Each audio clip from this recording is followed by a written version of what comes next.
Kamala Harris is back in contention, guys, and I thought that she had kind of gone away.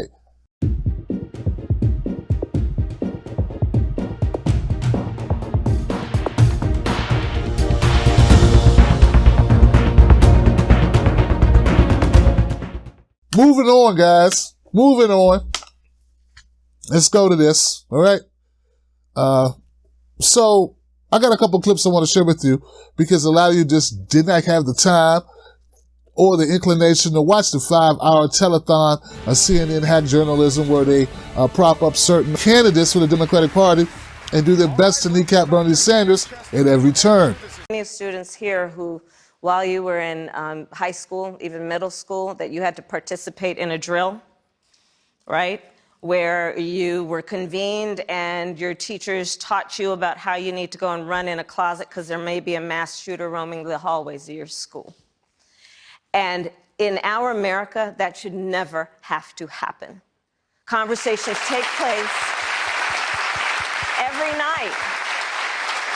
Conversations take place every night between students and their parents. Why do these things have to happen? Why do we have to have a drill like that?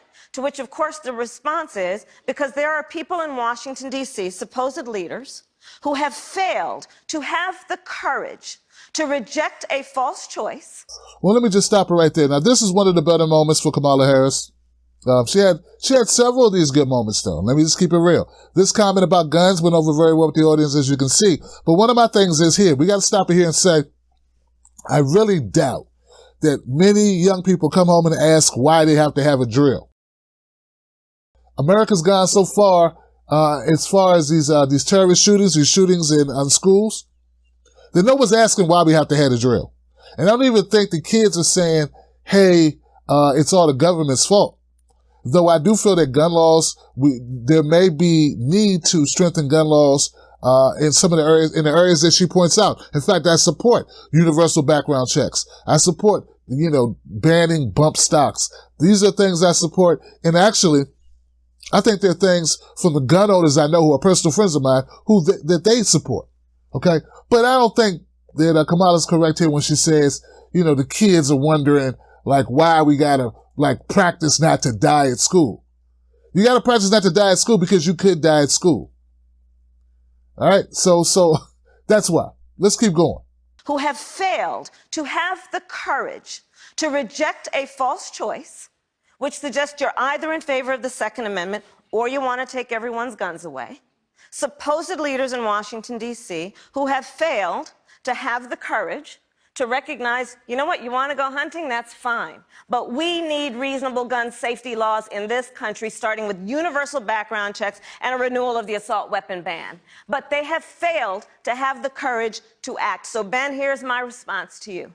Upon being elected, I will give the United States Congress 100 days to get their act together and have the courage to pass reasonable gun safety laws. And if they fail to do it, then I will take executive action. And specifically what I will do is put in place a requirement that for anyone who sells more than 5 guns a year, they are required to do background checks when they sell those guns. I will require that for any gun dealer that breaks the law, the ATF take their license. And by the way, ATF, alcohol, tobacco, and firearms. Well, the ATF has been doing a lot of the A and the T, but not much of the F. And we need to fix that. And then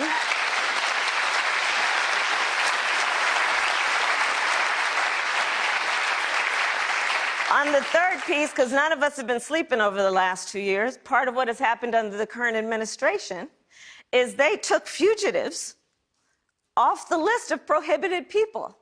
I put them back on the list, meaning that fugitives from justice should not be able to purchase a handgun or any kind of weapon. So that's what I do. A couple things I want to point out about Kamala Harris here. She takes a swipe at the ATF. I don't know if it was warranted or not. I have no idea if the ATF has been handling their business on the firearm side of their responsibility as an organization or as an agency. So, but the crowd liked it and they applauded it, which leads me to a broader point. Kamala Harris is back in contention, guys, and I thought that she had kind of gone away. Yeah, I thought that she took enough hits early on. It looked like she was the front runner. She was like the anointed one from the Democratic establishment. And then all of a sudden it came in Beto. And then all of a sudden it came Buttigieg.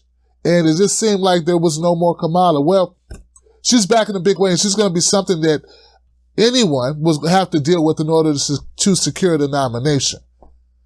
Now, there are a lot of people who are comparing. Hold up. Let me say this though. It doesn't mean that I support her. What I'm telling you is she is a formidable opponent, because I don't know if you noticed or not, but she's pretty good on her feet. And don't get me wrong, she throws stuff against the wall that sometimes doesn't stick. She'll, have her moments of word salad, which I've talked about in previous videos. But the bottom line is she's pretty comfortable. She's walking and talking. Now, there are people that compare Kamala Harris to Hillary Clinton. I think to do that is a disservice to Kamala Harris. Kamala Harris is a much better politician than Hillary Clinton. It feels like there's a lot of young people like myself who are very passionate supporters of Bernie Sanders. And I just don't see the same enthusiasm from younger people for you. In fact, I've heard from quite a few people my age that they think you're dishonest. But I'd like to hear from you on why you feel the enthusiasm isn't there. Well, I think it really depends upon who you're seeing and talking to. Today in Oskaloosa, I spent time with about 10 high school students who are enthusiastically working for me. I see young people across the state who are doing the same. But I'm totally happy to see young people involved in any way. That's what we want. And we want to have a good primary to pick a nominee, and then we want to have everybody join together to make sure we win in November, which after all is the purpose of this whole campaign. And I don't think we know who Hillary Clinton was if she weren't married to Bill Clinton. There. You know who Kamala Harris is, and she's not married to Bill Clinton. That in itself would be able to, I would be able to stop right there. Right? Also, notice that she is able, like I stated, to walk and talk and use mannerisms and not just have one pitch, one go-to emotion, one go-to way of expressing herself. She uses the gamut of emotional appeal in her speaking. It's something that I notice when she talks, when she conveys her thoughts, when she switches from passionate to something else, or when she makes a joke, or when she does like this with her hands. So these are things that I notice because I'm a public speaker and have been one for the last 20 years of my life. All right. So once again, it's going to be difficult to defeat Kamala Harris if she stays doing what she's doing. I think she can be defeated, but it's going to take some doing. So I think Beto O'Rourke and Buttigieg will not be the darlings that they are to the Democratic Party much longer. I think Kamala's elbowing her way back in, and this is going to be very interesting comes 2020. Now back to a point about guns. I don't think there's anybody, as I stated, I don't think there's pretty much anybody that I would consider a human being that's not concerned about the wrong people getting guns. The problem is a lot of bad people do have guns already. What do we do about that? How do we get the guns out of the hands of the people that already have them, who should not have them? That's the question. And gun reform is not something that people are opposed to. It's just how do you reform guns, or how do you demand gun control without punishing people who are not the people who shoot up schools, for instance.